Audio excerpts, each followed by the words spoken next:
Today is an extraordinary milestone for Tarleton State University.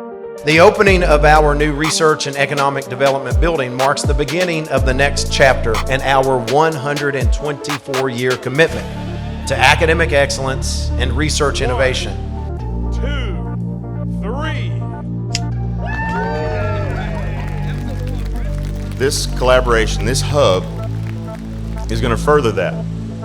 It's going to lead to research and development that's going to affect parts of the country we can't imagine. We're going to ship students across the globe, and they're going to make a difference, and they're going to wear purple and white. This is another example of why this is the golden age of Tarleton State University.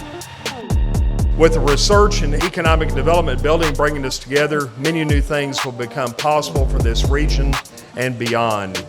This facility will help provide research that meets the critical challenges of our region, our state, and our nation.